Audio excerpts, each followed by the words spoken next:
Estamos de volta com a segunda parte do Panorama, que fala hoje sobre a diversidade nas eleições. Participam os professores e cientistas políticos Cristiano Rodrigues e Daniela Rezende. Vamos ver, então, alguns dados sobre a questão de gênero nas eleições 2020. Segundo a Associação Nacional de Travestis e Transsexuais, cerca de 300 travestis, mulheres transexuais e homens trans concorreram nas eleições de 2020. Segundo a mesma associação, 30 pessoas trans foram eleitas. Em 2016, foram 80 candidaturas e 8 eleitos. 7 candidatas foram as mais votadas em suas cidades, dentre elas 2 capitais, Aracaju e Belo Horizonte. Em São Paulo, o maior colégio eleitoral do país, entre os 10 mais votados para vereador, 2 são pessoas trans. Bom, essa eleição, na minha opinião, talvez como nenhuma outra, colocou a questão de gênero com bastante visibilidade. Eu queria que vocês falassem comigo como é que vocês veem isso da mesma forma. Vamos começar com o Cristiano agora, Cristiano. Como é que você viu essa questão do gênero nas eleições municipais desse ano? Mais uma vez, nós observamos um fenômeno que enfim, eu acho que ele indica uma tendência importante da população brasileira de discussão de temas que antes estiveram relegados quase que ao esquecimento, né? O tema de gênero, orientação sexual, identidade de gênero, né? Por mais que a gente não consiga explicar as diferenças entre eles aqui nesse espaço, eles foram por muito tempo relegados ao esquecimento, foram objeto do escárnio, do humor mais pobre que a gente encontra na televisão.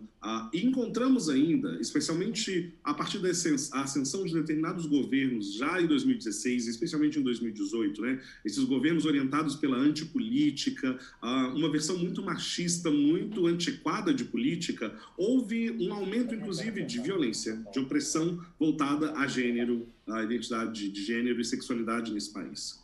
E coincide com também o aumento do desejo dessa população por participar ativamente da vida política.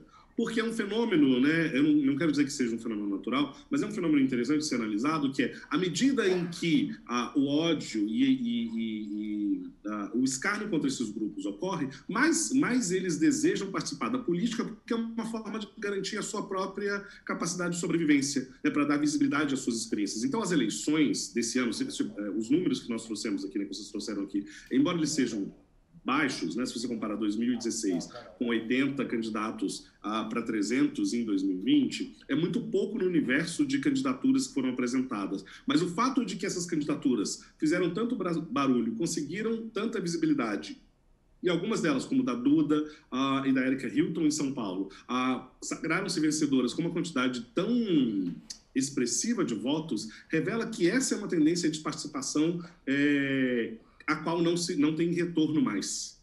Outro fenômeno interessante, e aí acho muito importante marcar especificamente da participação de travestis e mulheres trans, é como o espectro ideológico de participação dessas mulheres é muito mais amplo do que o que a gente observa, por exemplo, dos negros. Então, você tem candidaturas de mulheres trans que foram vencedoras de partidos de direita, partidos de centro, partidos de esquerda, ao passo que, no caso das candidaturas negras, elas costumam estar mais concentradas ou em grupos religiosos de direita ou em grupos progressistas de esquerda.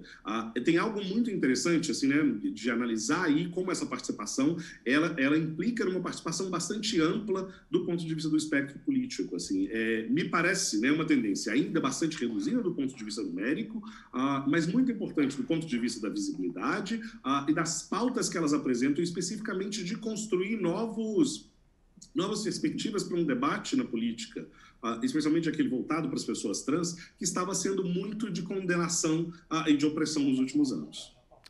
Pois é, Daniela, eu queria que você falasse um pouco dessa questão do gênero, desse aumento e também das reações. Aqui em Belo Horizonte, a vereadora mais votada teve até ameaças de morte, quer dizer, uma reação de uma parcela da população que parece que não aceita muito bem esse avanço. Como é que fica isso?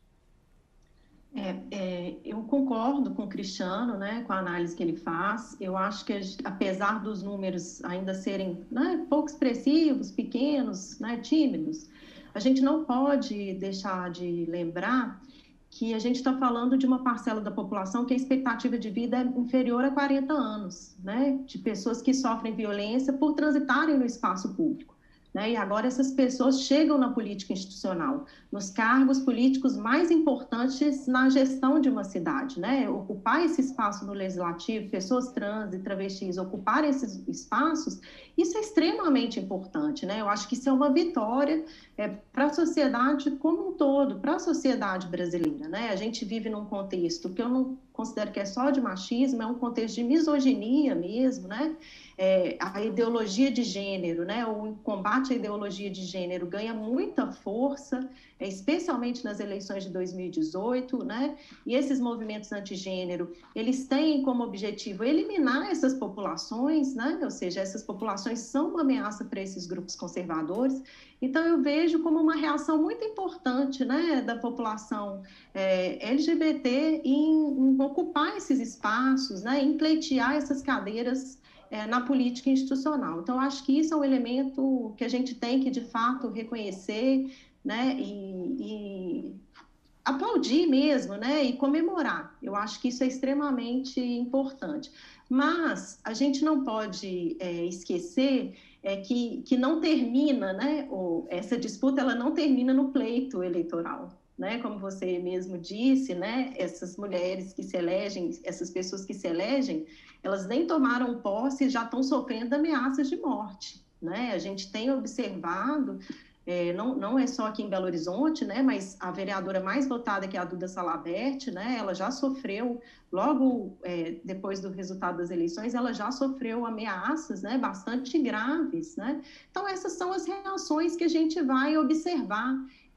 Eu acho que a partir de então, isso também aconteceu com vereadoras recém-eleitas negras, né? Então, eu acho que a gente tem que observar com muita atenção, né, como a Aniele Franco, irmã da Marielle Franco, presidente do Instituto Marielle Franco, tem observado, né, quem vai cuidar dessas mulheres que foram eleitas, né? Quem vai se atentar e proteger essas mulheres dessas ameaças que elas vão sofrer? Né? Porque, de fato, é uma ousadia enorme, né? Numa sociedade machista e racista e transfóbica, né? LGBTfóbica como a sociedade brasileira, essas pessoas chegarem nesses espaços de poder é uma afronta para esses grupos mais conservadores. Então, eu acho que a gente tem que observar com muita atenção e com muito cuidado e apoiar essas pessoas que se elegeram, para a gente não ter um fenômeno, né, de alguns anos, a gente ter um retrocesso nesse sentido, porque o preço que essas populações pagam, né, por se dedicar à vida política, por se expor e disputar uma eleição e ocupar um cargo político, talvez ele seja alto demais. E eu acho que esse é um preço que a sociedade brasileira não pode pagar se a gente quer, de fato, construir uma sociedade mais justa e democrática. Perfeito. Cristiano, eu queria falar um pouco do que você começou a falar no primeiro bloco a respeito dos mandatos coletivos, que surgiram alguns aqui em Belo Horizonte há alguns anos, hoje se espalharam pelo país. Você acredita que seja talvez uma tendência? E como é que você vê essa vamos dizer assim, essa nova forma, né, de se fazer política aí que está surgindo e que pode eventualmente continuar? Os mandatos coletivos, eles são um fenômeno muito interessante, muito rico da política brasileira contemporânea. Eu diria que ele é o fenômeno mais inovador que nós temos na política brasileira contemporânea, embora a proposta em si não seja nova. Você teve exemplos semelhantes de candidaturas e mandatos coletivos na Espanha, outros países da América Latina, nós temos modelos parecidos, alguns inclusive que tomaram de modelo o exemplo brasileiro. Mas o que nós encontramos, né, especialmente no fenômeno que se tornou bem sucedido em 2016, que foi o fenômeno da gabinetona, eu acho que é o primeiro fenômeno de uma candidatura coletiva, que foram as muitas, que se sagraram vencedoras e que criaram um modelo de gestão no legislativo diferente do que nós observamos. Primeiro, que é um vácuo da legislação eleitoral. Né? Na realidade, candidaturas coletivas, elas de fato não existem. Você tem dois modelos básicos de funcionamento. Você tem um modelo, que foi aquele apresentado pelas muitas em Belo Horizonte em 2016, em que cada candidata tem o seu próprio número e se elege sozinha, e que depois elas criam um sistema de gestão via assessorias daquelas candidatas que não foram eleitas. E a isso elas chamam de um gabinete aberto. E você tem um outro modelo, que é um modelo em que várias candidatas se apresentam com um único número. né? Mas ela só tem uma cabeça de chapa, e aquelas outras candidatas também são incluídas como assessoras. Esse vazio, como é que eu posso dizer? Esse vazio da legislação favorece esse tipo de candidatura, e ela tem um elemento importante ali, que é o elemento de você diminuir a quantidade de votos para você preencher o coeficiente eleitoral, já que ao apresentar muitas candidaturas, aquela candidatura que tem maiores chances de ser eleita também se beneficia dos números de votos daquelas pessoas que estão concorrendo junto com ela. Acaba que ela diminui a competitividade pelos votos ao fazer isso. Isso é um caráter inovador, porque, de novo, ele lida com uma questão do vácuo da legislação. Mas aí vem alguns problemas, para eu pensar, por exemplo, que ele não é necessariamente uma tendência, mas que ele é um modelo que tenderá a deixar de existir em algum momento. O primeiro problema é que vários desses mandatos, né, pelo menos aqueles que eu tenho nas minhas pesquisas, eles vão se dissipando ao longo da legislação, porque acontecem brigas internas, disputas internas, as próximas candidaturas não funcionam mais daquele jeito. Você tem problema de financiamento, que é um outro problema que a gente acontece. A grande expansão dessas candidaturas faz com que elas não sejam mais um elemento inovador, que foi o que nós observamos nesse momento. A expansão dela para os grupos, né, elas começaram um pouco no Brasil, os grupos mais de centro-esquerda, e agora elas migraram um pouco para os grupos também de direita, vai fazendo com que elas sejam capturadas por um fenômeno que é aquele do grande capital que oferece dinheiro para as candidaturas. Então, isso vai favorecer um determinado tipo de modelo de gestão coletiva que não é necessariamente o primeiro modelo. Então, o primeiro modelo ele foi muito importante porque ele permitiu a eleição de mulheres negras, pessoas trans, pessoas que vieram das periferias, que elas conseguiram burlar a falta de recursos financeiros com outro padrão de recursos. Na medida em que grupos que detêm recursos financeiros e que estão mais à direita do espectro político capturam esse modelo, ele deixa de perder sentido para esses grupos mais à esquerda, mais periféricos, porque vai dobrando a capacidade eleitoral desses grupos de direita e vai esvaziando o seu sentido inovador. Então, ao mesmo tempo que é uma tendência, ou seja, eu imagino que vá se repetir nas próximas eleições um modelo de candidaturas coletivas, ele também já representa sinais de esgotamento, especialmente particularmente dentro do espectro à esquerda, porque no espectro à direita você consegue lidar com esses fenômenos do esgotamento de uma maneira diferente no atual momento. Mas né, assim, pegando o que foi vários desses candidaturas coletivas se elegeram agora em 2020, algumas se elegeram em 2018, outras em 2016, ou seja, revela que há uma vivacidade e que há um interesse da população por esse modelo de gestão política, mas ele ainda, esse seu desacoplamento, né, com a legislação e com a política institucional do modo como nós a conhecemos, ele também é um dos seus limitadores. Aquilo que faz do mandato coletivo, né, a grande inovação, também é um dos seus limitadores. Perfeito. A gente, infelizmente, está caminhando para o finalzinho. Eu queria só uma palavrinha final, Daniela. O Cristiano já falou um pouco do que você acha que são as tendências para 2022. Você acha que vai ser mais difícil, como ele coloca, a eleição de mulheres, de negros, de representantes de trans? Ou você acha que essa alavanca que foi colocada agora em 2020, ela pode se continuar? Olha só, eu espero, né, que de fato a gente esteja vivendo um crescente, né, do número de pessoas negras, mulheres, LGBT eleitas. Eu vi a multiplicação de iniciativas, né, como eu tinha mencionado, para fomentar essas candidaturas. A gente teve um volume muito grande de cursos de formação de candidatas, né, de apoio a candidaturas. Então, eu acho que a gente tem um movimento.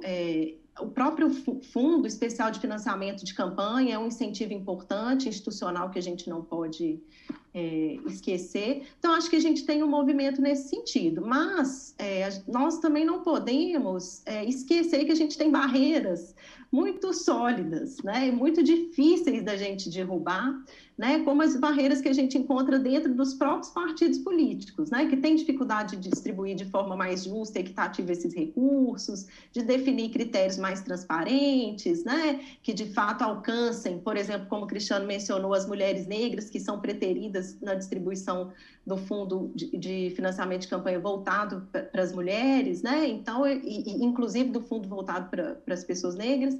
Então, eu acho que a gente tem que estar assim, otimista, mas sem esquecer de que a gente vem enfrentando instituições consolidadas e que têm se reinventado para manter o status quo. né? Então, o que eu acho é que a gente tem que se atentar para agora fazer uma avaliação, né, mais rigorosa dos resultados dessas iniciativas, nessas eleições, considerando, como o Cristiano mencionou também, que os pleitos eles são muito distintos, né? O perfil, inclusive, das pessoas que se candidatam, os perfis são muito distintos, mas de ter uma expectativa mesmo de que a gente possa ver um cenário mais promissor em 2022. Afinal de contas, em 2020, nós elegemos o maior percentual de mulheres para a Câmara dos Deputados, né? Nós chegamos finalmente a 15%, superamos a barreira do 10% de deputados, chegamos a 15%. Né? Então, a gente vê que esse movimento é crescente, ainda que seja lento, ele vem crescendo. Perfeito. Eu queria agradecer a Daniela, queria agradecer ao Cristiano, agradecer que você que nos acompanhou. O Panorama de hoje fica por aqui. Muito obrigado pela sua audiência e até o nosso próximo programa.